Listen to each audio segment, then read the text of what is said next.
Attention, please. You know, when we were planning this thing, I lamented the fact that we never seemed to have an adequate bell. And my assistant said, well, maybe we should be nominated for the Nobel Prize. And anyway, for those of you I haven't met, my name is Doug Johnston. I head the International Center for Religion and Diplomacy. And on behalf of the center and its board, I'd like to welcome all of you here this evening. This is a very special event for us, and we're so honored to have you with us. Now, the purpose of this event is fourfold. First is to honor the awardees. Second is to widen the bridge between our religious faiths. Third is to hear from a distinguished speaker about some of the security challenges that are confronting us around the world. And finally, to hear a bit about what the center is doing to address some of those challenges, and to give you the opportunity to support that work if you feel so led. There are too many special guests here this evening to recognize everyone, but several that I do need to mention are Senator George Allen and his wife Susan, who are over here.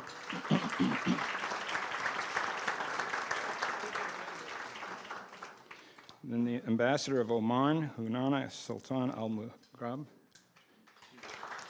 There she is.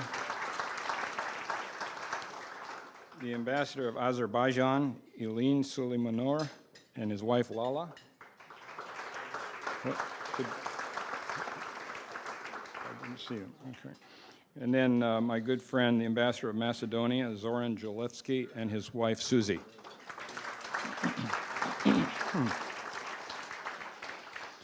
This is also an appropriate time to acknowledge the great contributions of our board to the success of our work. So I'd like all ICRD board members to please stand, if you would.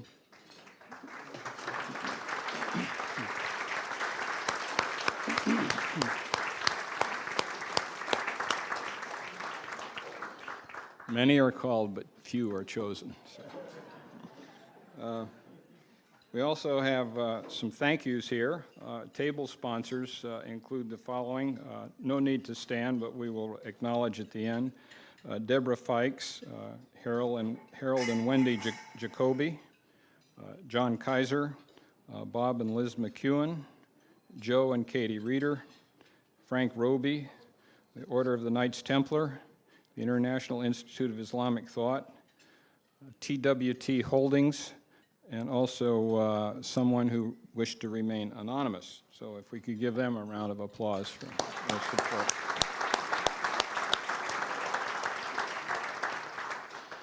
Now, those who sponsored tables, the folks who are sitting at the table have been, as part of the reward for the sponsorship, have been given a book called Commander of the Faithful.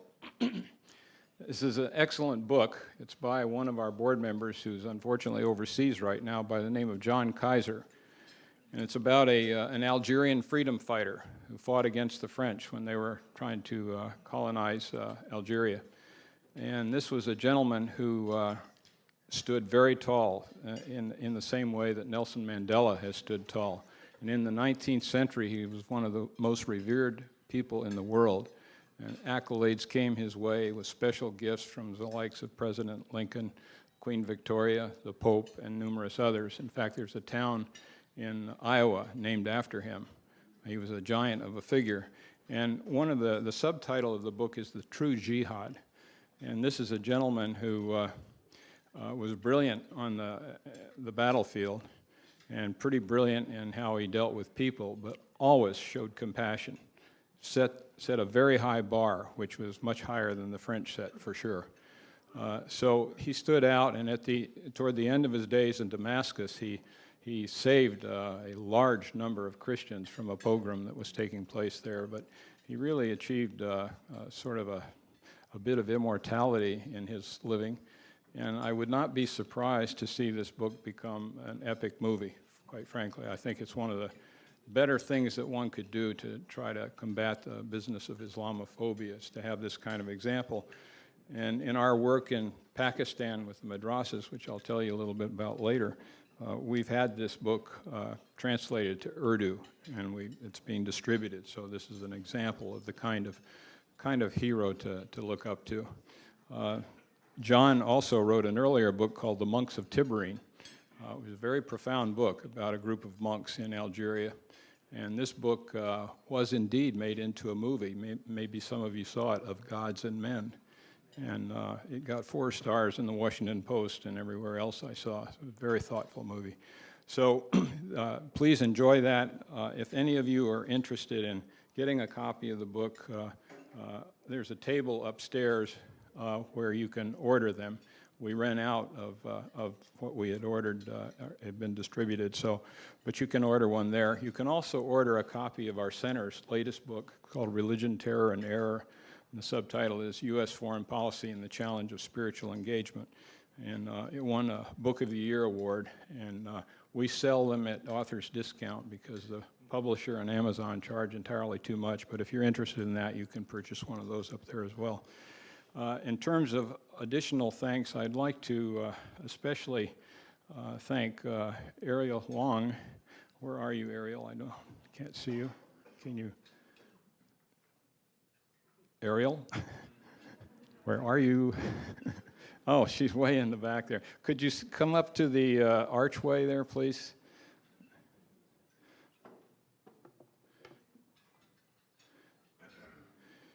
Ariel, while she's coming up, she was born in Taiwan, and she was raised in South Africa, and she has performed. She performed out here. None of you could hear it because the din was too high, but I've asked her to, when we start the program, she'll give us a 5-minute rendition, but she's played all over the world. She's magnificent, so I just wanted to thank her very much.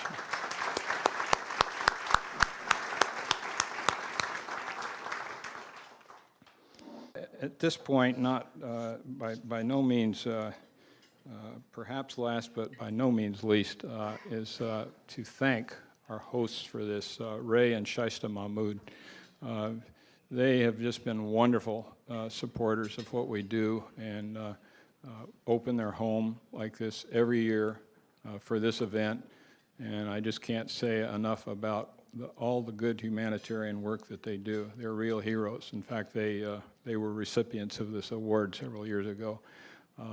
But I'd like to call upon Shaista if she would come up. She wanted to say a few words of welcome to you. There she is.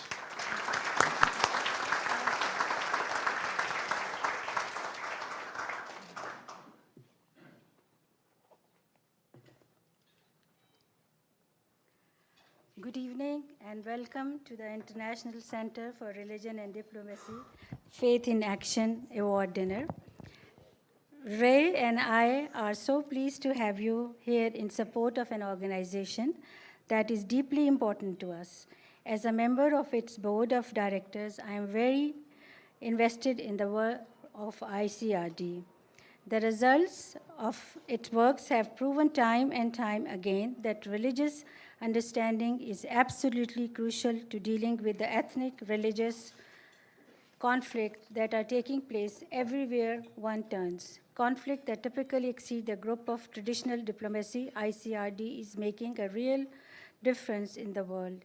And we and our children are benefiting from its accomplishment every bit as much as the overseas audience that it serves, ranging from the children of Pakistan in the madrasas, religious schools, to the Korean missionaries released by the Taliban in 2007 after the center intervened on their behalf. Tonight, we are gathered here in a spirit of unity in remembrance of the suffering citizens of Syria, Iraq, southern Sudan, and countless other places around the world where people are hurting because we still haven't figured it out how to peacefully resolve our differences. I think one of our greatest hope for the future is supporting the kind of work that ICRD is doing. Finally, we are pleased to be honoring Imam Faisal and Daisy Khan for their pioneering work in reconciliation and hearing the importance insight from our chief guest, National Security Advisor, Robert McFarlane, the challenges we are facing from extremists all over the world, around the world. Again, Ray and I are very pleased to have you here with us this evening. Thank you for coming.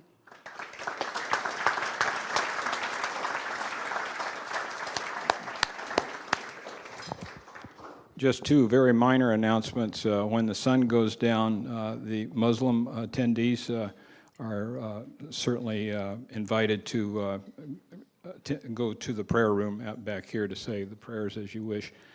And also like to have you try very hard to have your dessert at your plate by about 8:10 so we can begin the program at 8:15.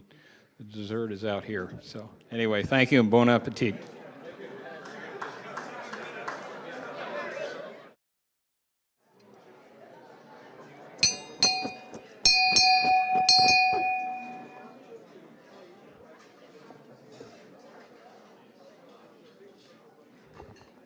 This is not an easy crowd.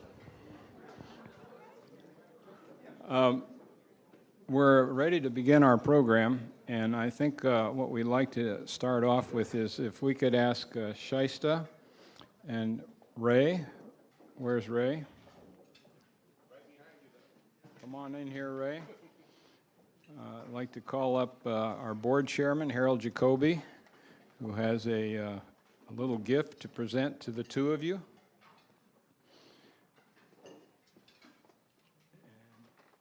Turn it over to you. Thank you. Nice to see you. Why don't you stand right over there? No, I'm not giving it to you yet, Shasta. Okay. Shasta's not only been a board member, but a great friend of ICRD and of our president, Doug Johnston, for a long time. And they've opened their home to us and to you many times over. But really, they've been a moral compass to their country, to their people, and to each of us. And therefore, we'd like to present a small token from the board of directors of ICRD and Doug Johnston as well, to you that signifies not only a lot of prayerful thought in our gift to you, but as well, we extend what we say, I think, shukriya. Okay, and thank you very much. Yes, please. And there's a card here as well. Thank you.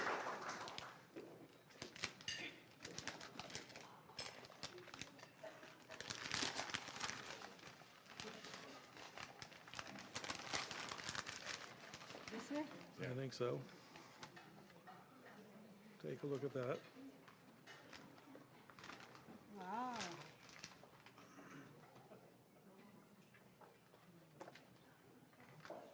Thank you. Thank you so much. Pocket watch. Thank you. Actually, this is a compass Oh, so that it will give you direction in terms of prayer.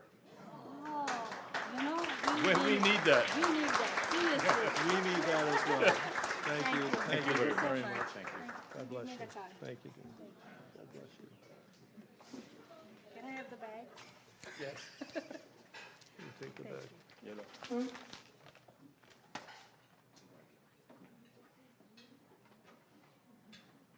Thank you, Rink. Now I'd like to provide 5 minutes of unmitigated bliss by inviting our violinist up to give a little bit of performance, and she'd like to say a few words as well to start. This is Ariel Huang.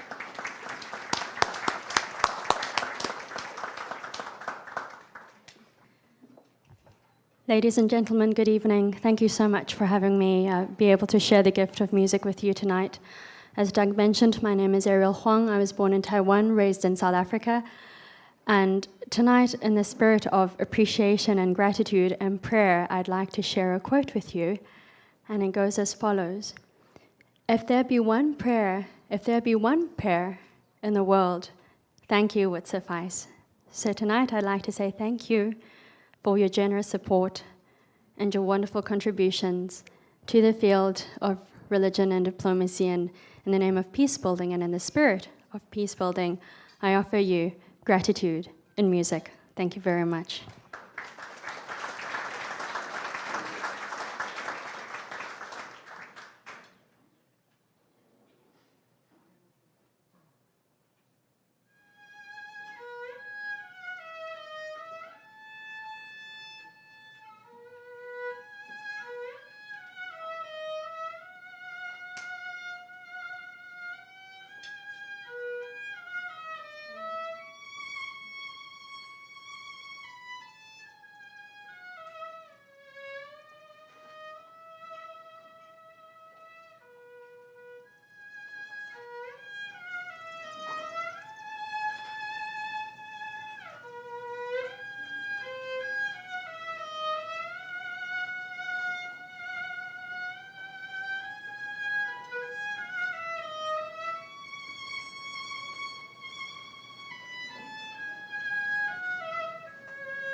Okay, now comes the program. Thank you so much, Ariel. That was beautiful. We have been involved in this business of faith-based diplomacy, which really is all about trying to bridge differences between adversaries through commonly shared religious values. And if you can reach people at that level, you find that they tend to behave better. And it shifts the accountability from ideology or political movements to God himself. So it's a powerful force out there. As Bud was saying, 84% of the world's population gets their reason for being from their religion. And it's nonsensical to not recognize that. Bud mentioned Pakistan. I want to give you sort of the tail end of that story. But we were involved there for 7 years, reforming the madrasas, as he said, adjusting the curriculums and transforming the pedagogy to create critical thinking skills among the students and to a tighter adherence to religious tolerance and human rights, particularly women's rights. And towards the end of our involvement there, I took our project director aside. His name was Azhar Hussain. Some of you have heard from him before and have met him. He's tremendous, and he sends you his very best regards, by the way. But I sat down with him and I said, from this day forward, I don't want to ever mention our center's name in Pakistan again. I said, we're too widely known and we're too targeted. And then 3 days later, I couldn't believe the timing, but a 7-page online jihadist journal article came out specifically targeting our work. And they had done their homework, and they accused us of venomous concepts like moderation, tolerance, women's empowerment, all the things that were caustic to Islamic family values, at least as they were presenting them. And it named names. They knew everything about us. So fortunately, 2 years earlier, we had put in place the legal framework for an indigenous NGO that we would one day pass the baton to, because our job is always to work ourselves out of a job by creating capacity, not dependency. So we energized that, staffed it up, took our project director, who was also our senior vice president for operations, and he became the president of that. And I'm very pleased to say that we haven't missed a beat. When we finished our part of those first 7 years, we had engaged some 2,700 madrasa leaders from 1,600 different madrasas.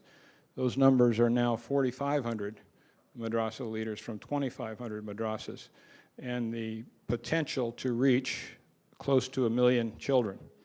And there's a total universe of 2 to 3 million of these madrasa students. So it's, it sounds like a lot, but there's 20,000 madrasas. But what we did were in the most violent and radical areas of the country. So we feel very confident that this can spread across. Now, the last 5 years of our involvement, the American Embassy in Islamabad was not supportive of our work.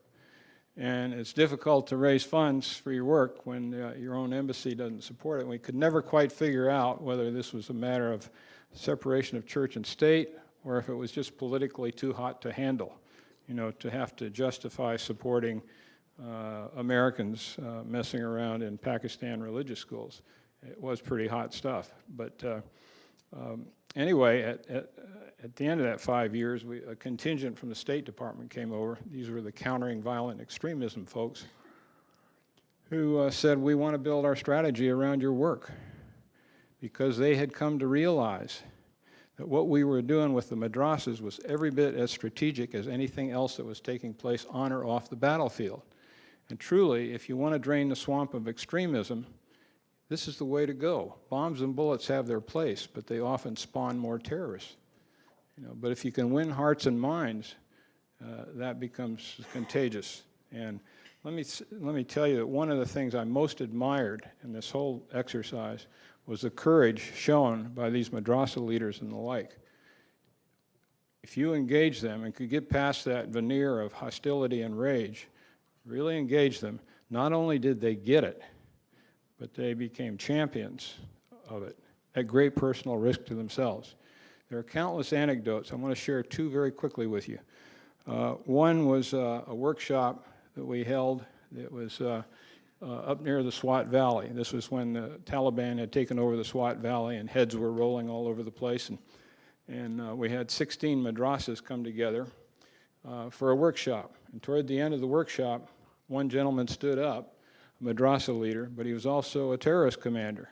He was a commander in Lashkar-e-Taiba, the friendly folks who brought you Mumbai. And he stood up and he said, you know, I came to this workshop for one reason and one reason only, and that's to discredit everything you have to say. He says, but I find myself now standing in front of you full of rage. Rage because for 26 years, I've studied and taught the Quran the way it was taught to me.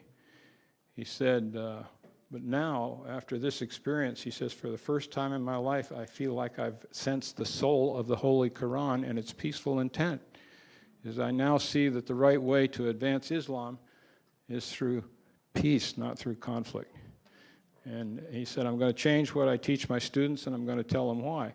Well, this is a very brave thing to say in front of a mixed audience in that context, believe me. So this is, again, the courage, if you will.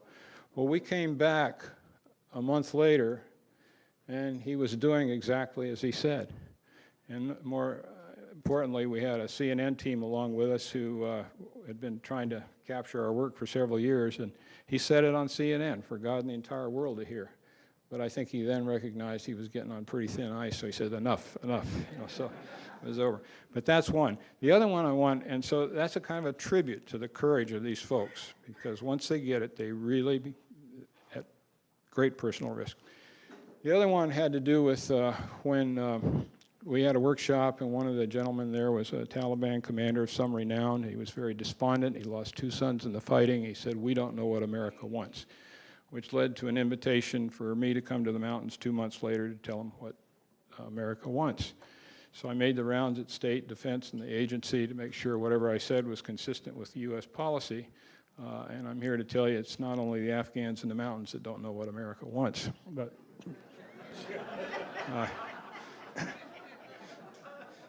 but I went in there, walked in there, and it was a room probably about half this size here, and there were 57 Taliban commanders, several tribal and religious leaders. And it was a pretty charged atmosphere, as you might imagine.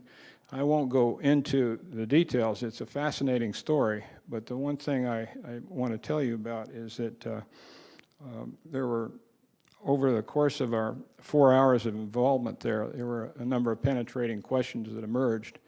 And one was, why are you attacking Afghanistan?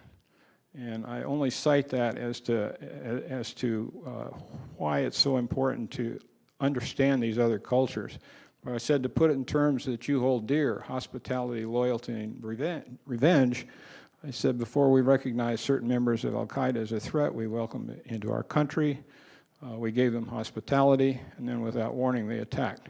So we wanted revenge. We went to the Taliban government, asked them to turn over al-Qaeda leadership, to bring them to justice. They refused, so we attacked. I said, but we did so with a heavy heart because of the great admiration and respect that the American people have for the Afghan people because of our common struggle against the former Soviet Union. I said, furthermore, it's important for you to realize that some of your tribal leaders are now banding together against al-Qaeda because they violated your hospitality. But at one point during this session, one gentleman stood up. He was a very rough-looking gentleman. I learned later that some of these folks were al-Qaeda, and I'm glad I didn't know at the time. But he said, I can't talk to you unless you become a Muslim. And I thought for a second, I said, I don't see a problem, because Muslim means submission to God. We all submit to God, therefore we're all Muslims. And they all laughed and went on with our business, you know. But the project director and the Wahhabi partner, indigenous partner of ours, both were very uptight at that point. They told me about this several months later, but they said the scenario is you convert or you die. And of course, I was totally oblivious to that, and I thought to myself, the Lord really does look out for fools and incompetents, you know. But what I really, and why I told them we were there was to see if we could build on religious values we shared in common to come up with a confidence-building measure that could point toward peace. And we did come up with such a measure and could not get NATO to buy in on it, so it failed. But it set the stage for 3 months later when the Korean ambassador called and asked if there was anything we could do to free the 21 Korean missionaries that were being held hostage. And because of the networking associated with that earlier effort, we were able to play an instrumental role in making that happen. But the bottom line of this story is that the gentleman whose compound we met in, okay, who was rumored to have given sanctuary to bin Laden right after 9/11, again, this is up near the Swat Valley, the heart of darkness. And after it was over, he made his living by renting construction equipment. Well, Al-Qaeda came in and they confiscated all his equipment.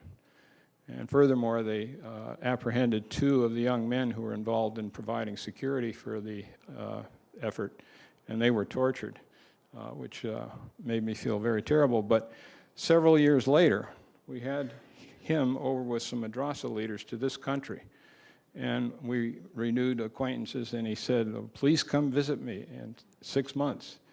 And I told him I'd be delighted to do so, and we had a great time. But then I called Ozzy aside, our project director, and I said, "Ozzy, how could he say that? He paid such a price the last time that I visited." He says, "I don't know." So he went up and asked him, and here's what the man said. He says, "I would rather die than not give hospitality to people I like." And I thought to myself, boy, what a culture. It's so radically different than the way we treat that. So we learn a lot along the way, and I would not pretend to say that we're there learning every bit as much as facilitating peace. Today, we're involved in several places around the world. One is in Pakistan. We continue to help that from afar with the madrasas, but we also in January met in Nepal. We had Pakistan religious leaders and American religious leaders come together, and we formed an interfaith leadership network to do 2 things. To build capacity enhancing initiatives that could help ease the plight of minority religions in Pakistan, which is pretty dismal, and also to arrest the spread and impact of Islamophobia in the United States. In all such meetings as these, you need to bring folks to the table as equals dealing with common problems. And in the wake of that, I'm pleased to say that one of the megachurch pastors teamed up with Imam Majid, who's the head of the Islamic Society of North America. Many of you know him. And they brought together some mega mosque and mega church leaders in Texas and had one each from 10 cities, and then there were 3 of one or the other from 3 more cities. And they were addressing this whole business of Islamophobia, and they are going over to Pakistan later to do the same thing over there with those folks. So that's one thing. Another thing is we're going to have an evangelicals conference to frontally address the business of Islamophobia, because there's a huge industry built up by trying to keep the fires raging on this business, and it just needs to be addressed in an effective way. We're also involved in Colombia. And by the way, I should mention that Rebecca Cataldi, our program manager, was very key in making all that happen. Rebecca, where are you? I do not see you.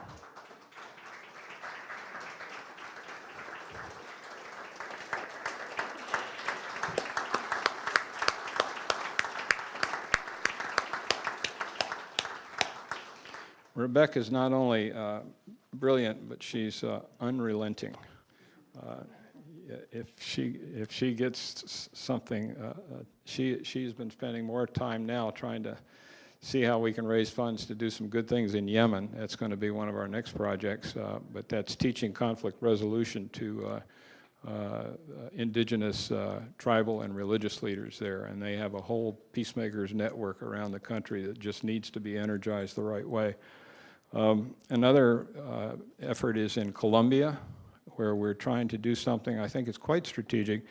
largely overlooked, but when combatants down in Colombia get disarmed, they come back to their communities and they're not welcome because they've been up to some pretty bad stuff. And not only that, but they don't have the skills to do anything other than what they've been doing for many, many years. So they rearm and they join the narco networks and the criminal gangs. And the country, if it wins on one front, it's going to lose on the other front. So we're trying to break that piece. And James Patton, our executive vice president, who speaks Spanish better than Spaniards, he's in Istanbul right now at the moment, ironically, raising money for the Columbia Project. But he's done, I can't tell you how much good he's done down there in just a short period of time with very limited resources. But what we're doing is engaging the women's networks, which are very, very profound down there, and also the religious and spiritual networks. And in one respect, we're really blazing new trails. A lot of people are working the religious side, but the indigenous spiritual side is something that's very largely neglected. And there's a lot of animosity between the organized religions and the indigenous spiritual movements. So we're having to solve that as we do that. But if we can bring these to bear effectively and create a social reconciliation that will permit, if this peace agreement, it's right on the cusp right now of happens, there will be many, many thousands of hundreds of thousands of these people who have to be relocated and addressed. So that's another thing. We're in Saudi Arabia, involved in educational reform. The State Department engaged us to take a hard look at the textbooks and the discriminatory content. We did that, and we took a bit of a different approach. Most people who look at that stuff are there to curse the darkness, and we took the attitude of let's celebrate the light. So what we do is we give them a lot of credit for the reforms that they're already making, and we also, in the de-radicalization that's taking place in Saudi Arabia, but we were unsparing in our detail of what yet needs to be done. And we felt that it's a great, I think it's a very fine report, but we strongly urge the State Department to not make it public. And we caught some political heat from that recently. But frankly, what happens is when you try to hit them over the head with it, that just empowers the hardliners and it brings the progress to a halt. So what you need is quiet diplomacy to sort of push it along, move it along, and not join the chorus of critics. And what we're going to do as a result of all this is we will bring together American and Saudi scholars, first over here and then over there, who will come together as equals dealing with a common problem, bias and intolerance in textbooks. Now, to be sure, their problem is much more severe than ours, but we have sufficient examples in ours to make the case, and we've also looked hard at other countries who've had similar problems. So we can deal with this in a context where there'll be a thoughtful exchange, and I think some minds and hearts will be changed. Now, the Saudis, I am absolutely convinced that their reforms have nothing to do with Western criticism. They have everything to do with the fact that they're looking into the out years. They see the diminishing influence of their oil resources, and they know that they're going to have to be able to relate on a cordial basis with countries around the world, and the more discrimination they have within, the tougher that's going to be. So that's all. Now, I'd like to, at this point, to turn the mic over to our Senior Vice President, Brian Cox, to tell you about work we've been doing in Syria. This has been a very charged atmosphere, as you all are, I'm sure, well aware.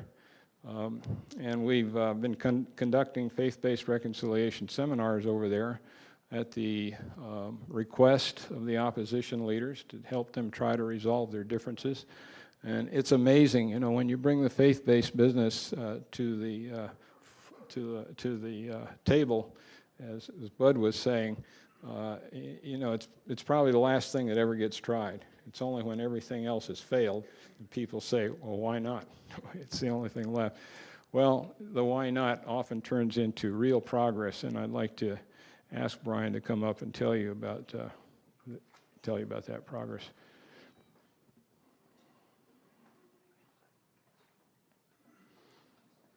Brian's been with us since the beginning, and he's part of that, what I call an absolute world-class team, along with Rebecca and James. James sends his very best, by the way.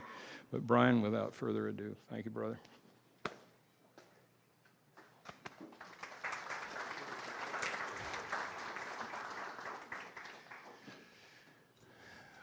Well, I've been given an impossible task to try to convey the kind of some of the heart and soul of what we do in 10 minutes.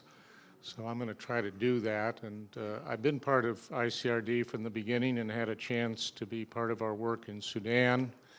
I oversaw our work for 8 years in Kashmir, both in India and Pakistan, and since 2005 have been overseeing our projects in the Middle East, and we have several of them.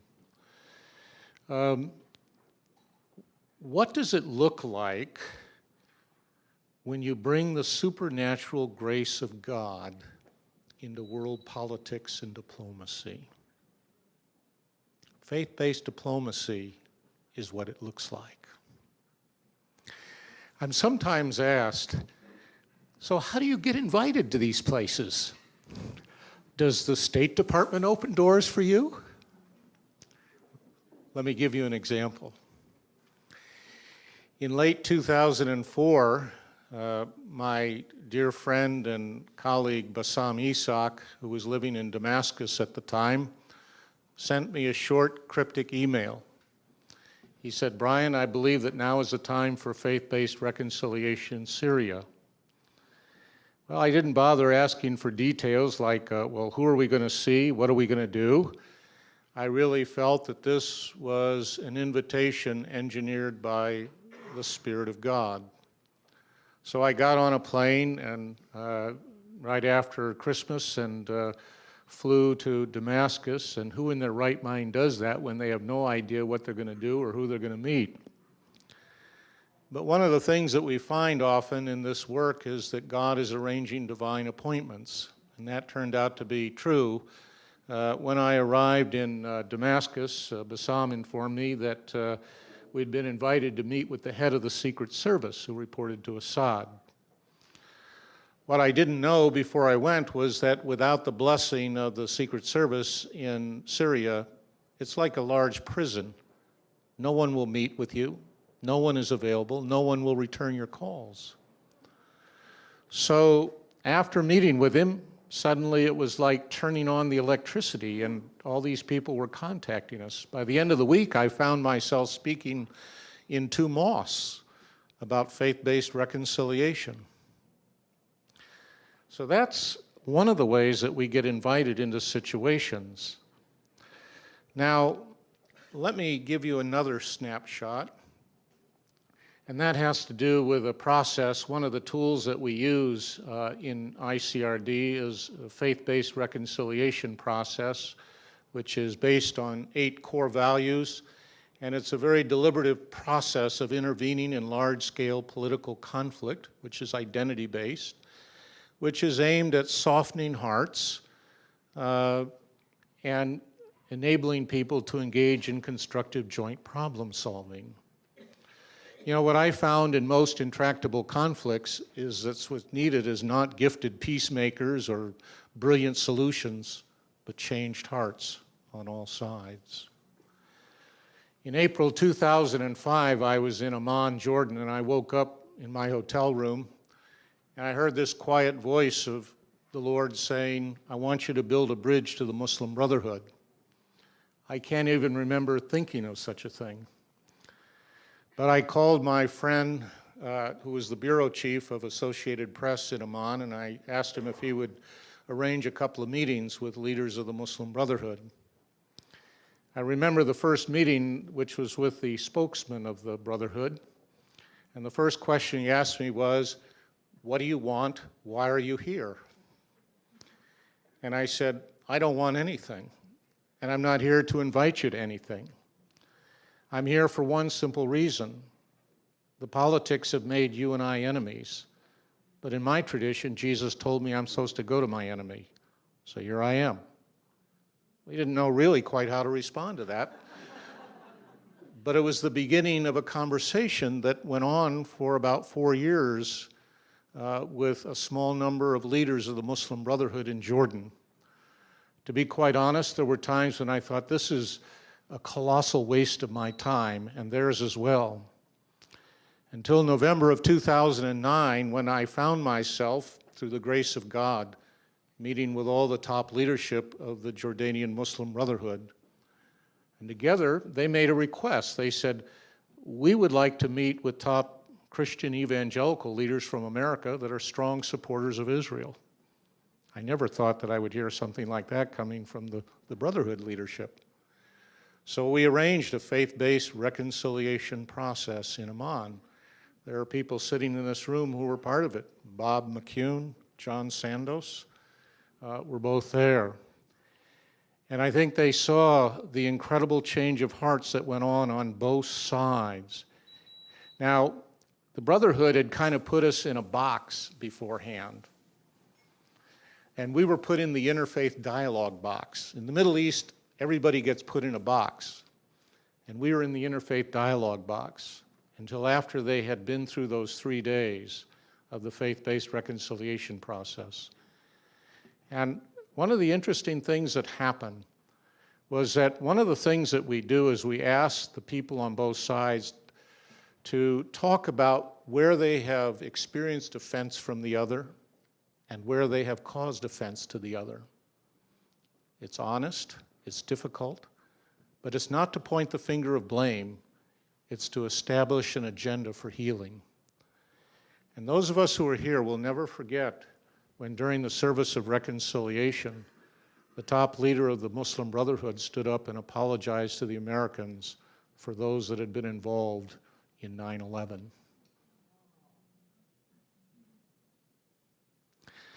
Now, what's interesting was that our friends in the Jordanian Brotherhood said, we believe so deeply in this that we want to go with you to Egypt because you've got to get the Egyptian Brotherhood involved. So 2 of them flew with us to Cairo, and we met with a number of Brotherhood leaders in Cairo, including at that time Mohammed Mursi. That was about 3 months before he became president of Egypt. Very interesting. He told us that he had lived in the States for a while. He had lived in Southern California. He was a student there. I said, where'd you go to school? He said, well, I went to the University of Southern California. I said, well, so did I. I said, we're fellow USC Trojans. But he listened to these leaders of the Jordanian Brotherhood describe their experience with faith-based reconciliation. And at the end, I remember he turned to me and he said, where have you been? I've been waiting for this message. Back to Syria. While we were there in Cairo, my friend Bassam Isak, who by now was a refugee, he'd been given a half-an-hour warning to get out of Damascus or he was to be arrested. And so he fled Damascus, headed to Beirut, and flew to Cairo. And Bassam became a key part of the Syrian opposition. And Bassam asked me if I would be willing to meet with some of the leaders of the Syrian opposition, and I did. And then he proposed that we use the faith-based reconciliation process with the opposition. Well, some back in Washington said, this is not a good idea. Number one, we try to stay neutral. And, this is not a good idea. We need to stay above the fray. And I said, I disagree on 2 counts. Number one, our work is never completely neutral because there are always those parties that do not think our work is in their interests. Secondly, what we're dealing with in Syria is something genuinely evil, and we can never be neutral about evil. And I said, I'm not saying that because I read it in a newspaper.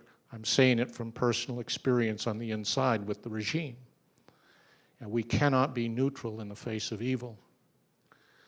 So we began to work with the Syrian opposition, and we did 2 conferences in Cairo. But then we began to see that the Lord was shifting things, and we saw that we needed to focus specifically on the one region in Syria where it was possible to bring stability, and that was in eastern Syria in Al-Hasakeh. Last July in Midyat, we brought together Syrian Kurds and Syriac Christians in Midyat in Turkey. Now, I have to tell you, the big elephant in the room was the 1915 massacre. So here you have the top leaders of both communities sitting together at the same tables, and the big elephant in the room was the massacre. And for the first time, they talked about it. During the service of reconciliation, one of the Kurdish leaders stood up and he said, "As a child, I was taught about what our people did to the Christians. And I always prayed that one day God would give me an opportunity to ask for forgiveness. And that day is here." I have to tell you, when you see the powerful dynamic of healing that goes on in these kinds of situations, where there's acknowledgement, apology, and forgiveness, it creates new possibilities in frozen situations. Now, out of that, they came up with a social contract, which has now changed the dynamics on the ground in that region. So these are simple snapshots of what we do. And this is really about the grace of God at work, the supernatural grace of God. This is not because we're brilliant strategic thinkers. At the end of the day, as people of faith, we know that God is involved in situations. And anybody who thinks they can solve problems like Syria or Kashmir apart from the grace of God is incredibly naive. I know that human effort alone is not enough. You know, this is the last thing I'm going to say. One of the distinct features of our work is that we always include a prayer and fasting team as part of the team. So one of the unique ways, Abu Bakr remembers this when we first did it in Sudan. It was a totally, it's a different way of approaching diplomacy. But it sends a very powerful message to people, whether they're Muslim, Christian, Jewish, that we look to God for results. And that's all something that as people of faith we believe in. Thanks for supporting our work.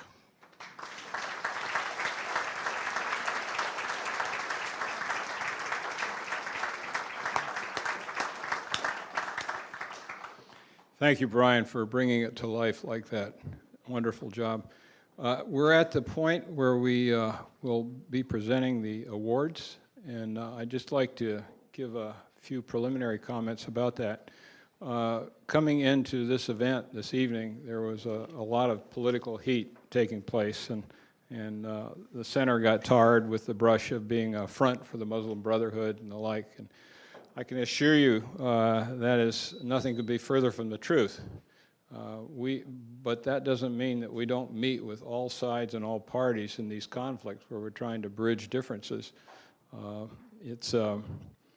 we're captive to no one, believe me. It's one of the beauties about it being an NGO. You can do the right thing for the right reason at the right time without regard for the politics. You just have to raise the funds to be able to do it. It's a big if.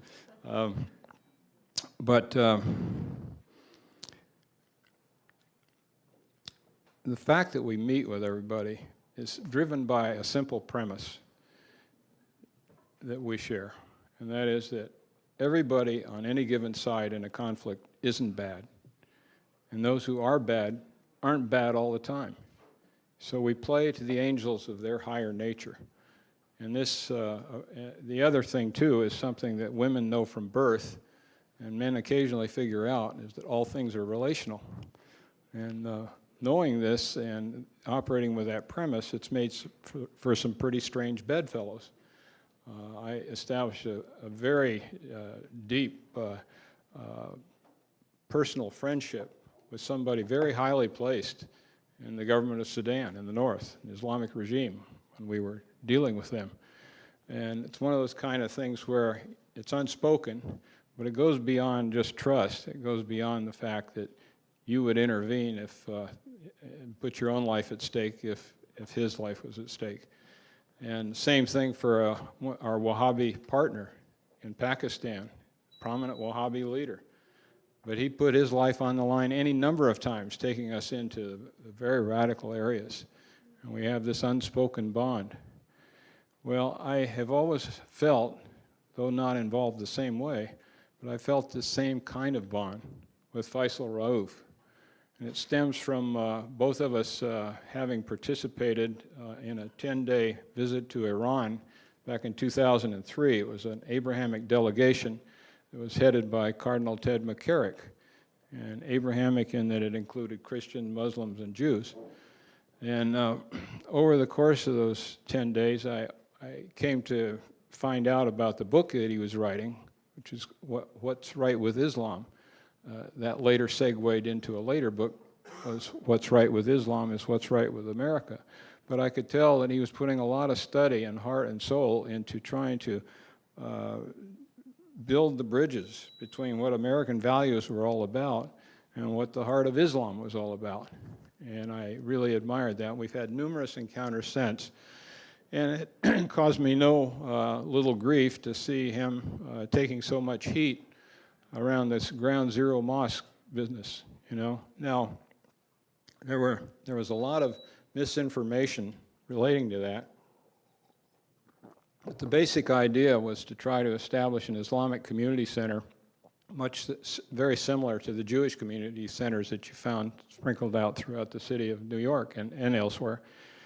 And very similar in providing a multi-faith space where people could come together and a safe space and to begin to understand one another better without the religious barriers. There were two important differences, though. One is that indeed there was going to be a prayer space for Muslims, and that's a kind of a practical consideration when you're talking about people coming and they have to pray 5 times a day. There's got to be a place to pray. And the other one was a departure from the Jewish community centers. The Jewish community centers, their boards were all Jewish. In this case, they were all to be multi-faith. You know, this is a real attempt to bring multi-faith reconciliation together. Well, because of sort of a falling out between the gentleman who was sort of brokering that initiative and Faisal over religious values, including the makeup of the board, Faisal left and is no longer involved in that and hasn't been for some period of time now. But even though he departed from that location, he's carried that vision elsewhere. And I've asked him as part of his accepting the award tonight to say just a few words about that. But I asked him in the course of our conversation, I said, were there any surprises? I said, what surprised you most? He said, well, there are 2 things that really surprised me. He says, was the degree to which that whole episode was politicized. You know, when we've got this deep held commitment to separation of church and state, but it got very politicized, and I think for understandable reasons. But the other thing, too, was that he was so amazed at the public support that he actually got. He said the mail supporting this effort they received was 100 to 1 versus those who were opposed to it, which was, I thought, was rather amazing. He also mentioned something that I would not have thought was the case, but that America's stock with Islam actually advanced mightily as a result of that episode.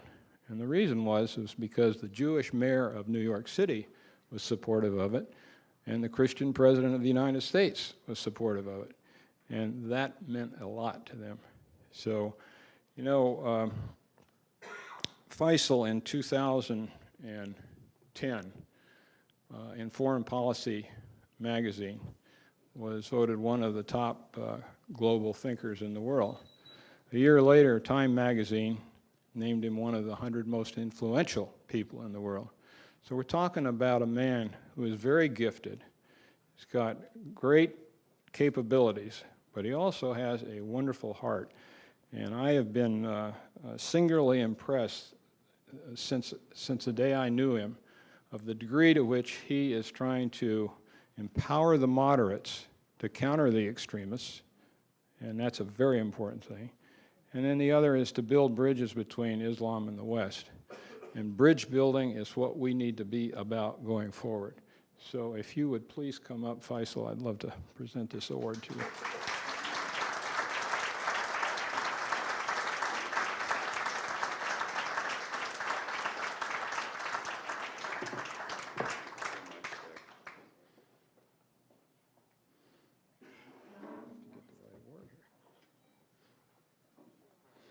The award says Faith in Action Award, presented to Imam Faisal Abdul Rauf for his inspiring leadership in interfaith peace building.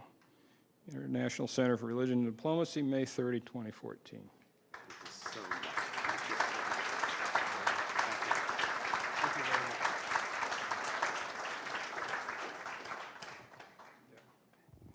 In the name of the merciful, compassionate God, praise be to God, Lord of the worlds.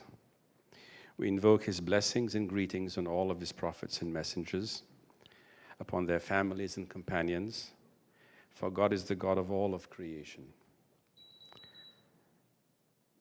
and of all of the prophets. He is the God of Adam and Noah, the God of Abraham, Ishmael and Isaac, the God of Moses and Aaron, the God of Jesus Christ and his mother Mary, who is regarded by Muslims as the noblest and most exalted of all women, and the God of Muhammad, peace and blessings be upon all these noble souls. My dear brother, Doug Johnston, whom I adore and respect, and for, as you can see, why. My dear sister and brother, Shaista and Ray Mahmood. And by the way, Shasta, you don't have to wait to give me an award to invite me to your home.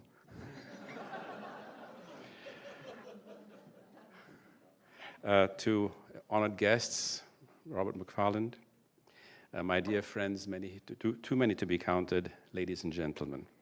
First, I must thank you very much for this award. But I also would like to say it has a very deep and special significance to me. But you have helped me explain why in the work that you have done and in Brian's marvelous presentation. It not only recognizes the special relationship and common bond that you and I share, Doug, but also because it recognizes that religion in general, and our religions in particular, play a major role. After 9/11, and in the many venues I was invited to speak on how to improve U.S.-Muslim world relations, I pointed out that if U.S. policy to the Muslim world did not factor in the role of religion, our policies would be ignoring a key factor in the often complex equations of political calculus. For how could we have a coherent foreign policy towards countries like Saudi Arabia, Iran, and Pakistan? Or how would we be effective in trying to negotiate a peace settlement between Israel, Palestine, and its Arab neighbors if we ignored the role of religion in all of these societies and its role in shaping the contours of the various conflicts? We are, as we all believe as people of faith, we are divinely ordained stewards on earth. Muslims use the word khalifa, translated as vicegerents. And as such, we have a duty to maintain it, a duty to fix its problems, what our Jewish friends call tikkun olam.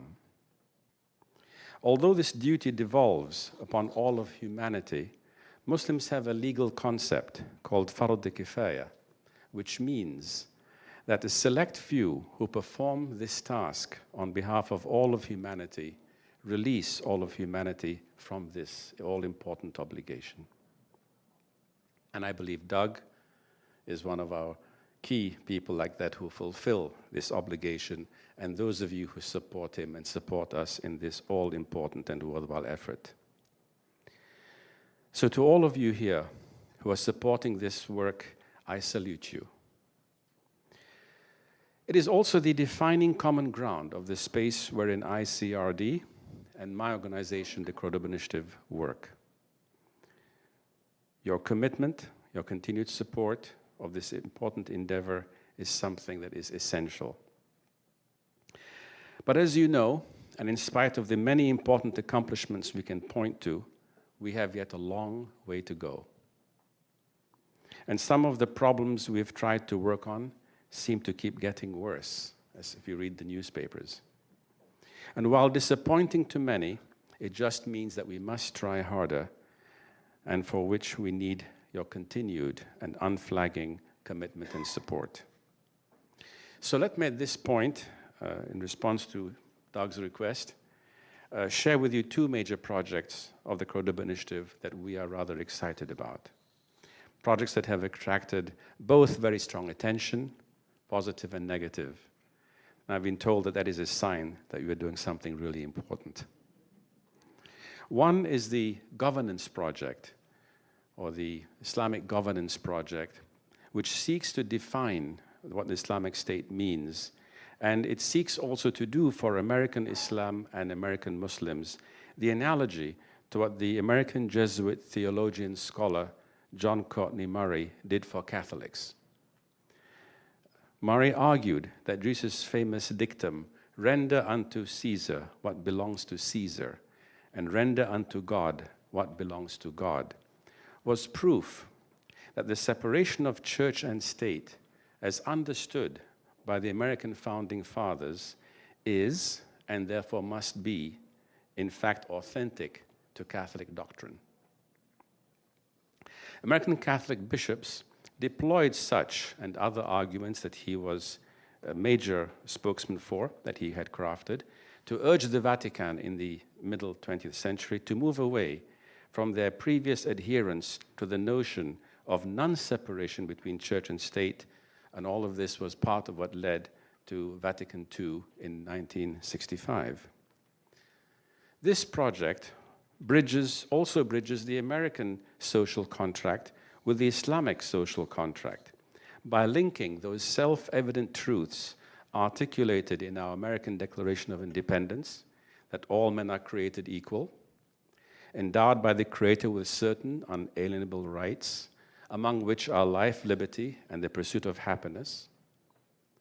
These ideas are linked with the 6 objectives of Islamic law called the Maqasid al-Sharia in our jurisprudence, all of which were fully articulated by Muslim legal doctors or doctors of law 5 centuries before our founding fathers drafted the Constitution.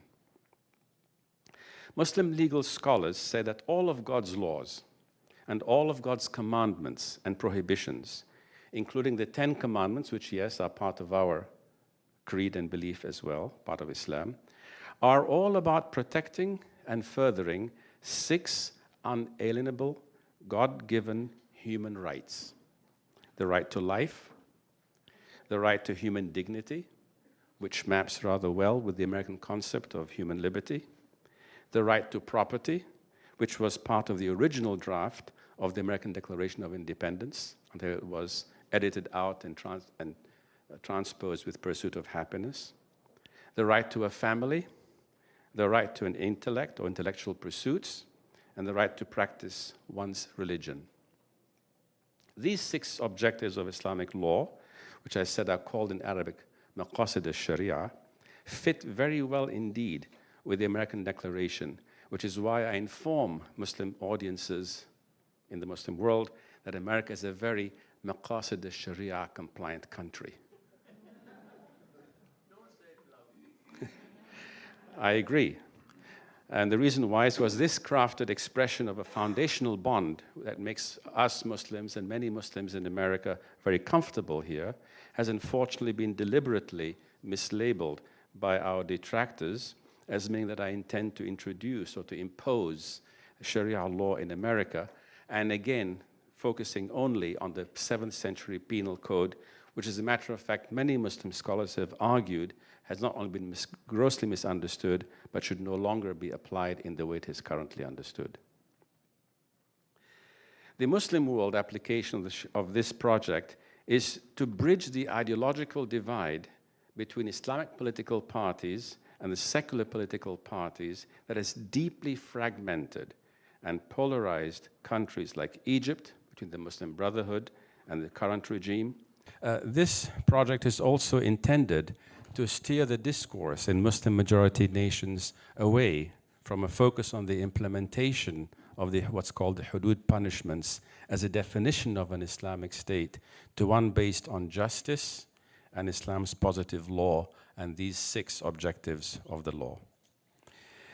Cordoba's other cutting project is the Cordoba House project that Doug asked me to speak about, which was also inspired by our predecessors of the Christian and Jewish faith as they struggled to evolve from immigrant Catholic and Jewish faith communities to US-based Catholic and Jewish faith communities.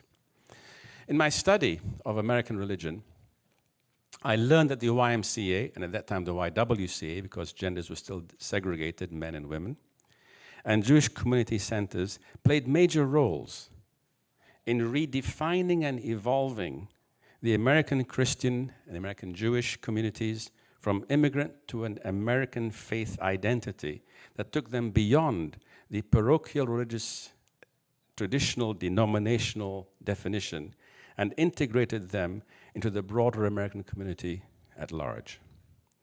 It was now time, I thought, that we American Muslims established a place that would do the same for Muslims, namely, to help evolve an American Islamic identity that was authentic to our Islamic faith tradition, but restated in the American legal, social, and various cultural modalities such as music, architecture, and clothing. In other words, one way of being true to what it means to be a quintessential Muslim, yet true at the same time to what it means to be quintessentially American. Crafting such an identity would provide a meaningful model for those cultural enclaves of immigrant Muslims struggling to help their children assimilate into American society without shedding their Islamic faith identity. As it would be also important for our fellow American non-Muslims who are seeking assurance that we immigrant Muslims aren't trying to impose our foreign or some foreign values upon America. And this dream that I've had, this vision that I've had of building our flagship Cordoba House in New York was again rebranded by our detractors as the Ground Zero Mosque to arouse hostility against us. But as Doug pointed out, I've left that space, but the vision is still alive. And I'd like to remind you that thousands of mail and phone calls that we received was 100 to 1 in support of it, and we received thousands of letters from every state in the Union and from 46 foreign countries in support, including the State of Israel, which to me was very touching. And when I traveled to the Gulf and Southeast Asian Muslim countries, it was there that I discovered that America's stock values soared in the Muslim world because of the optics of a Jewish mayor supporting it in what is regarded in the Muslim world, New York City, one of the most demographically highly populated Jewish concentrations.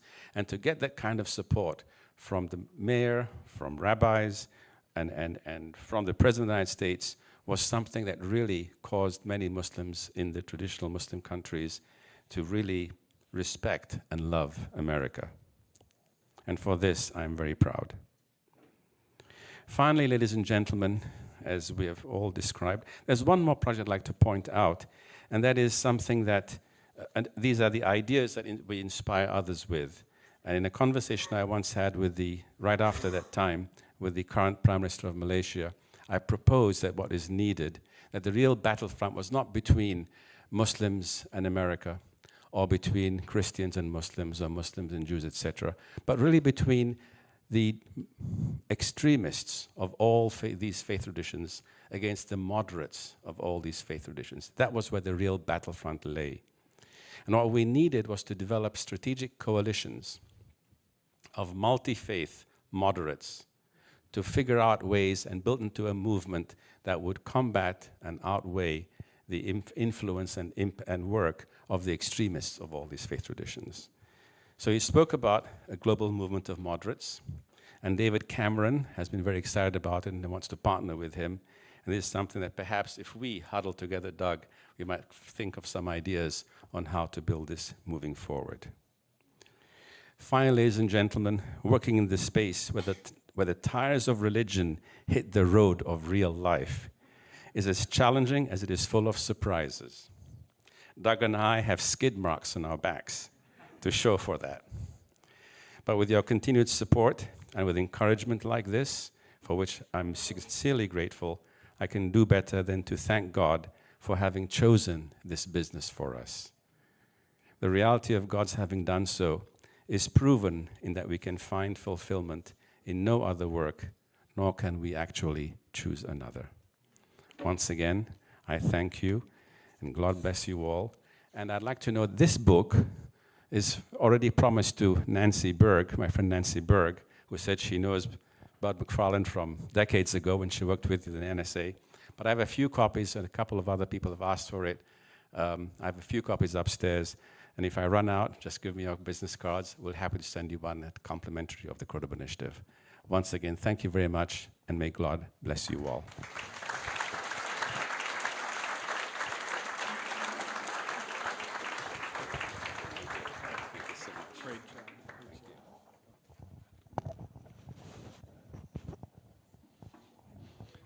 Thank you, Faisal, for that vision that I think is so inspiring. We're now going to present an award to Faisal's wife, not because she's his wife, but because she is a very accomplished peacemaker in her own right. She serves as executive director of the American Society for Muslim Advancement, an organization that Faisal co-founded some time ago. But she has used that as a platform for seeking to empower Muslim women around the world and to strengthen the voice of moderate youth. She's formed 2 programs, cutting-edge programs, international in scope. One is Muslim Leaders of Tomorrow, which is where recognizing that a lot of the extremists are the youth who sign up. And this is an effort to empower the youth to become stakeholders, if you will, in thoughtful process of change. The other organization is Women's Islamic Initiative in Spirituality and Equality. And this is one where they have got the first web portal for Muslim women around the world. They have declared jihad against violence. And I'll let her tell you more things, but I'm going to tell you why the women piece of it is so important. In Pakistan, when we were doing the madrasa enhancement, we were asked by the female leaders of the girls' madrasas to come do the same for them that we were doing for the male madrasas. And not only that part of it, having the female madrasas, but before the children get to madrasa age, it's the women that have almost total control over how they're going to respond. And it's a very conservative, if you will, influence on those children. And so we didn't do it because the men wouldn't stand for it. They didn't want to have the women receiving this kind of help. Until 3 years later, the men asked us to do it for the women. And I think the women had been working on them for a while. But, and as you might expect, once we started doing it for the women, they got it twice as fast as the men. And I remember one quotation by one lady who said, this is a little bit of a paraphrase, but she said, you can work with the male madrasas till the cows come home, but if you want change, talk to us. We're the ones that control them. And I thought, well, some things are the same the world around, you know. So anyway, Daisy, if you would come up, I'd like to present you with the award and ask you to say a few remarks.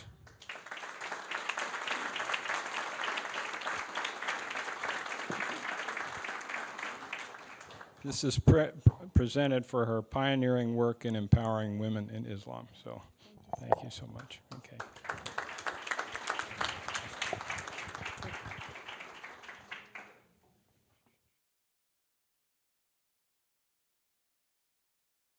Thank you, Shaista and Ray, for opening up your hearts and your beautiful, beautiful, gracious home for this wonderful gathering. Majority of people look upon the world's innumerable problems and become overwhelmed, but not Doug Johnston and his supporters who have moved with resolve, ingenuity, and courage through the work of ICRD, which I have intimate knowledge of because some of the work that you did early on also inspired me to go into some of the madrasa works. So thank you, Doug, for this recognition, and I'm truly honored to be in the company of all of you who identify crisis seemingly too large to resolve, barriers seemingly too widespread to overcome, and people seemingly too marginalized to help. There are so many Americans and people all over Europe who have this perception that Muslim women are totally subjugated and passive. Honestly, I don't blame them for thinking that. We see images of Muslim women being stoned. We see acid being thrown at schoolgirls. We see women being honor killed by glancing at a man. We see women politicians being hunted down and killed. And we have seen recently 200 girls abducted and put into sex slavery. How outrageous is that? But I hope you leave here today with a new approach for who Muslim women are and what they're capable of if given a seat at the table. I know this firsthand. I was the third of 3 daughters. My earliest memory I have is when I was 2.5 years old. My father came up to me while I was standing in a garden and gave me 2 shiny red boxing gloves with white laces. They were as big as me. And since I was little, all I remember is him doing pow, pow, pow. Or in Urdu, dishum, dishum, dishum. And I asked him later, I said, why did you give me those boxing gloves? And he said, because you were the third of 3 daughters, and if anybody tried to bully you, I wanted to teach you how to fight for yourself. And don't you wish that the Boko Haram girls who were abducted had those boxing gloves in their hands? This is the world I came into. I was born in Kashmir, in a predominantly Muslim state in northern India. I was empowered by all the men and women in my family and was allowed to pursue my goals of getting higher education right here in the United States. I emigrated to the US at the age of 16 to pursue a first-class education in the arts and began a successful career in architectural design. It's remarkable how your life is moving in one direction only to be dramatically altered by certain events. 9/11 created a tidal wave of human shock and emotion. Muslims felt the pressure of being placed under a microscope, and non-Muslims were in a state of confusion, and some even felt genuinely afraid of Islam. Mistrust was mounting on all sides. And there was a great desire for people like us to do something about it. I was the wife of an imam, as you all know, whose mosque was only 10 blocks from Ground Zero. By the way, the Ground Zero mosque project was neither at Ground Zero nor was it a mosque, just to clarify that. I began to assist my husband in his public speaking as he was overwhelmed. And Americans began to ask these frequently asked questions. And the top question was, where are your leaders and why don't they speak out? So I had this grand idea. I went to my husband, I said, why don't we bring all the Muslim leaders from all over the country to New York and condemn terrorism in a big way? It'll be a big show, we'll have a press conference. And he burst my bubble then and there. And he said, good luck. We're the most decentralized religion. Nobody's going to listen to you. You don't have the convening power. And I began to think, okay, if the leaders of yesterday and today are not going to listen to me, the leaders of tomorrow will. And that is when I created this program called Muslim Leaders of Tomorrow. And if there wasn't this empty chair, there was a gentleman who was sitting here, I was going to mention him, Ahsan Zafar. Those are the kinds of leaders that we have in this country. He's with the DHS, moving in the halls of power, shaping our destiny, and we have currently about 1,000 people all over the world. And then the second frequently asked question was about Muslim women. What is the status of Muslim women? Or why do you treat your women as second-class citizens? And this question was posed to me by a little old lady in Princeton, New Jersey, where only 30 people were in attendance. And she said to me, she said, but dear, What about that woman who was shot in the soccer field in Afghanistan? Can you explain to me why that happened? Frankly, I was so traumatized by that experience myself that I didn't have an answer at that time. But I did explain to her that Muslim women were entitled to the same God-given rights as their male counterparts, but my answers fell on deaf ears. She wanted me to explain how and why the faith of Islam was being manipulated to justify such outrageous things as female genital mutilation, child marriages, and most importantly, she wanted to know from me what I was doing about it. Me, an architectural designer, what was I supposed to do about it? Well, at that moment, I knew that the extremists had hijacked all of Islam for all the 1.5 billion people. And if I did nothing, we are going to allow the extremists to consolidate their power. We're going to allow them to spread their influence and subjugate women. And that my reality of an empowered Muslim woman was going to become a minority view. And millions of Muslim women all over the world would continue to be subjugated if I did nothing about it. And then, in that moment, I realized why my father had given me the boxing gloves. But I was not here to question the motives of my country. But Mr. McFarland so eloquently reminded us of all the failed policies.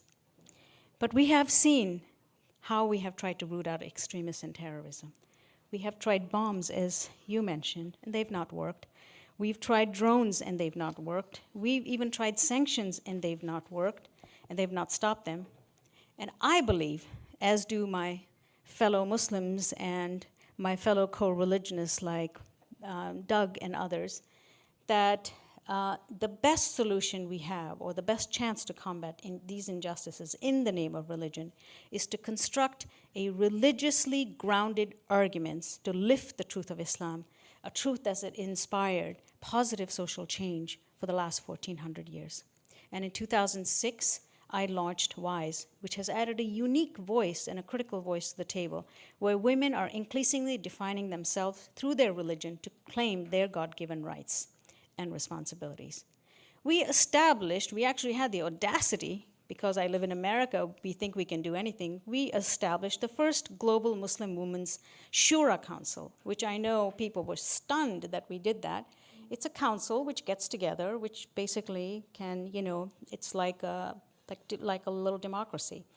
And we brought 40 members together from 22 countries, and we're completely voluntary. All we do is we pick an issue, and we pore over our text, we pore over our scriptures, and we come up, or sometimes we reinterpret, or we interpret it correctly. And then we issue statements. We've issued statements: jihad against violence, against extremism, statements against domestic violence, condemnation of terrorism, adoption, women's leadership, and child marriage. And why is this important? Because this is the basis for the work that we then carry out on the ground. We have piloted projects in numerous countries, but the one project I will tell you very briefly about is in Afghanistan, where we are doing similar things as Doug was doing in the madrasas. This is what, we identified a partner on the ground, Jamila Afghani, who's a scholar herself, and we told her, would you like to train some imams on the ground? And she thought that this would be a great idea. But then we knew that as a woman, she would not be taken seriously. So we told her, can you train your husband to do the training before you actually do the training? So we put her husband in the front. We gave her all the documentation that we had, all the research that we had, and the reports that we had already gotten together.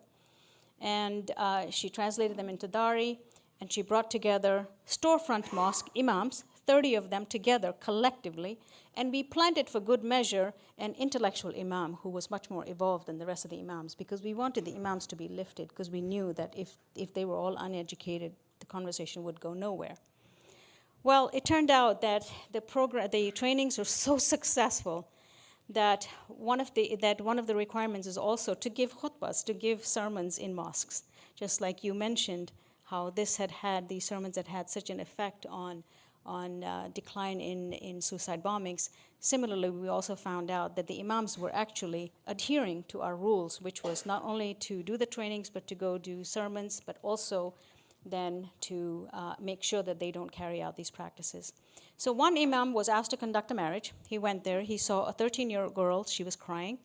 And he said, why are you crying? She said, I don't want to be married. He said, oh, but he saw a 24-year-old guy. He said, well, so she doesn't want to marry. That means she has not given her consent, because he had just been trained by us. We had drilled it into him that consent without marriage is not valid. So both the parents of the both bride and groom tried to bribe him, and he refused. He said, I'm accountable to nobody else except God, and he walked out of there. And next day he got up and he gave a passionate sermon against child marriage. And he said, why do we do this to our daughters? Why do we ruin their lives? And student monitors who were sitting in the mosque saw a man weeping who got up to the imam and pulled him by the collar, and he said, why weren't you telling us all this before? He said, I have 3 daughters, and he was weeping. I have ruined their lives. All 3 are miserable. The one I sold for a bride price. The other one I forcibly married to a cousin. She has 3 deformed children. She wants to kill herself every single day. And then the imam looked at him and said, it's too late for you, but it's not too late for all the other people who are here. So ladies and gentlemen, this is the power of, or as was mentioned earlier, the supernatural grace of God. When you actually put God into your work, what phenomenal results you actually get. So it is my belief that not only are we capable of doing good, but we are actually created to do good. But imagine my regret when I heard the imam say, you Americans should not have spent billions. You should have only spent millions on training us, because we are the shield against the Taliban, and we are the shield against the terrorists. And you did not have to spill your blood in this country. I dedicate this award to the many role models in my life. I'm a product of their aggregate influence upon me. In addition, this award is for those who quietly support and motivate me daily. Of course, my God, my colleagues, my friends, like Doug Johnston and Ray and Shaista and all of you whose names I can't mention, and mostly my husband, who's also my dear mentor and my teacher. As an American Muslim woman, it does not surprise me that a call to reshape Muslim societies is quietly being led by a modern-day Muslim women's suffrage movement. Eleanor Roosevelt said, you must do the thing you cannot do. Where's Nancy Berg? It came right out of your book. Are you still here? She just gave me this little booklet. Thank you. I carry on this legacy and similarly inspire women and men to discover and live a purposeful life. If I can't do anything else, I will do what my dad did, pass on my boxing gloves to others. Thank you very much.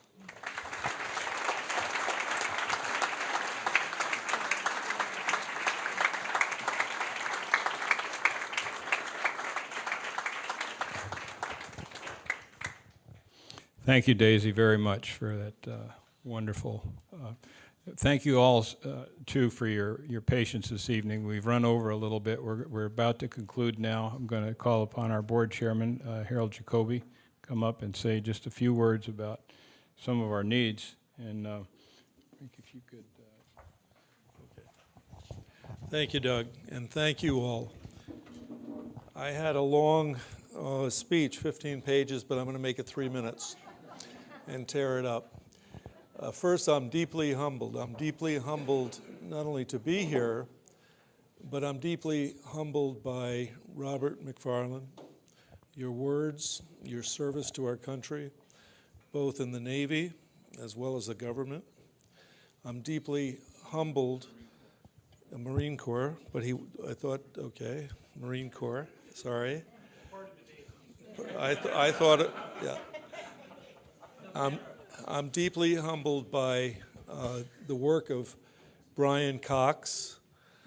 I'm deeply humbled by the work of my good friend Doug Johnston and by our friends now, Imam Faisal Abdul Rauf, and by your lovely wife, Daisy Khan. And I'm deeply humbled to be part of ICRD. I could go on and tell you a lot of stories and why you should really support ICRD in prayer as well as your finances, but I think it's very late. I will share with you that Ozzy, who can't be with us tonight, was in Karachi when I had the distinct privilege to travel with Doug and with John Sandos along with Ozzy and one other Muslim who was part of ICRD, to several cities in Pakistan. And Ozzy conducted a workshop for madrasa leaders. And we arrived in Karachi on probably the 5th day of a 10-day workshop. And Ozzy was imparting, teaching to those madrasa leaders, men, on critical thinking, on religious tolerance, on human rights. And the night that we arrived there, we met one madrasa leader who said he was deeply troubled because he was facing a distinct problem in his tribal area. The tribal chief, who was all-powerful, had caught a 17-year-old woman, a daughter of one of the families, at night around 1 or 2 in the morning, using a cell phone, using her father's cell phone, calling a young man, 17 years old, in the next village. And this man was almost weeping, not quite, but he was very distraught because he said that this tribal leader had condemned this girl, her mother, and her sister to death, and that they were also going to cut off the ears of the 17-year-old boy who had received the call at 2 in the morning. And this man said to Ozzy, and I was privileged to be there listening as Ozzy interpreted for us, that this man said that because of the teaching he had learned in those 5 days about critical thinking, about the Quran, and religious tolerance, and human rights, that he wanted to go back and challenge that tribal leader to stop that killing. And we left there that night after praying over that man, a group of us, including John and Doug and myself and Ozzy and others, for that man, for strength and energy. We left there, we went on to various other cities, Lahore, to Islamabad, and then a very interesting day in Abbottabad. Many of you know Abbottabad because that was the city or town where Osama bin Laden was actually shot and killed by US SEALs. But when we returned home eventually, we heard 2 weeks after we got home that that madrasa leader had been strengthened not just by our prayers, but by that teaching in that workshop and that commitment by Ozzy Hussein to go back and challenge that tribal leader and challenge him in truth and human rights. And no one was killed. No ears were cut off. So we do thank God for that miracle. But I want to talk really about one thing that our good friend Robert McFarland mentioned. And I don't know if you took notes, but I noticed that you could almost hear a pin drop while he was talking. But he said it was his good fortune to go to Iraq. And I want to build on that really these are statesmen and a stateswoman here who are going into conflict. And I've seen it, and I've seen the miracles that they brought about with God's help, where they're willing to risk their own lives. When Brian Cox stands with you and says that he sits down with men who have been at war with each other for 100 years since 1915, and then following 2 or 3 days of intense faith-based reconciliation, they stand up, they embrace each other, they ask for forgiveness. That's powerful. So, as passionate as they are, I'd like you to be passionate as well in prayer and in support. I thought about the money that I spend each day, and I probably waste $20 a day, perhaps. Maybe you do too, in various things, whether it's Coca-Cola, whether it's Starbucks. I don't go to Starbucks, but I go to Dunkin' Donuts. But if you add up $20 a day for just 5 days a week, not 7 days a week, that's $100 a week times 52 weeks is $5,200 a year. Doug has taken this daunting task of reaching the world, not with his message, but with God's message, to be a peacemaker at great sacrifice, personal sacrifice. And not only personal sacrifice, but economic sacrifice. There have been years where Doug has not taken salary or taken reduced salary because he would rather be out on the field doing something and having a staff back here doing the work. We need your help. So please pray for us. Please give. One other thought that I'm reminded of is today at the board meeting we talked about ordering books on Amazon. And if you order books on Amazon, on their site there's a note that says if you'd like to have some part of your cost of that book be donated to ICRD, you can push that button and some portion of that will be given to ICRD. So we appreciate your prayers, we appreciate your support, we appreciate your patience tonight, but I really think that every single person who spoke to us tonight before me was not only a valid statement that they made to us, but one that we should really contemplate and pray for our country, our president, vice president, the men and women in our Congress, as well as other countries that we're partnering with to make a difference. God's word says, blessed are the peacemakers, and ICRD is leading that charge, as well as the two recipients tonight of these special awards. Thank you all very much for coming. God bless you. I'm going to turn this over to Jennifer, who will just give you some quick notes. Thanks very much, Jennifer.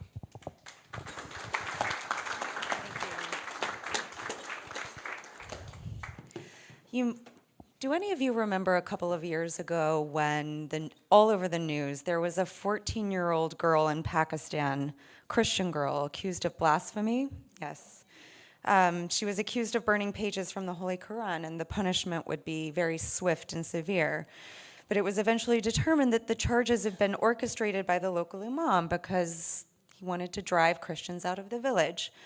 But justice actually prevailed after a group of Muslim clerics and Christian pastors in the area came together and they worked alongside one another to discover and establish the truth that this had not happened. The girl was released by authorities and the cleric was apprehended. This girl's life was saved and this community was changed because ICRD is in existence. ICRD got involved and called together its networks and was very active in that situation. These are the kinds of things that you may never hear about that ICRD is doing in the shadows and in the backgrounds with our extensive network of support. Everyone in this room tonight, and we thank you so much for your presence, has a stake in the crucial work of this center, and it's really up to you. You really make such a huge difference. We're all in this together, and we're all doing God's work for a cause greater than ourselves. And so we have no qualms tonight about just unabashedly asking for your support and your help. And no gift is too small. If you'll look to the center of your tables, there are little baskets in the center of every table, and they have envelopes in them and pens. And we just want to encourage you. Again, no gift is too small. You can put your credit card number on there. You can pledge a gift in the future. It doesn't even have to be right now. You can pledge incremental gifts. You can leave a check. You can leave $2. You can leave $200. We're so grateful for your support and the difference that you make. We just want to, once again, express our very deep gratitude to you for being in this with us, because you are in this work with us, for fighting the good fight, and for standing up and doing something tangible to change our world, and for bending the arc of history away from violence and toward peace. Thank you again for any support that you can give.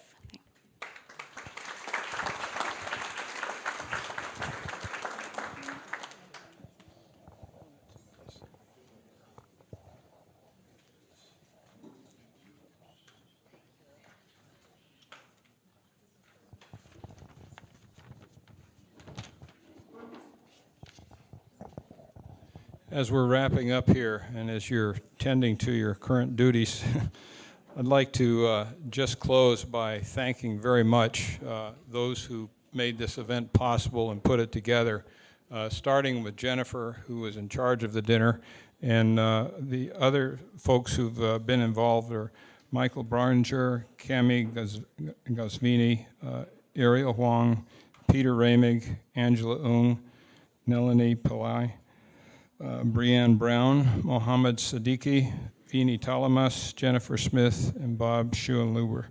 I just can't thank all of you enough for all the work that you did. Let's give them all a great hand, please.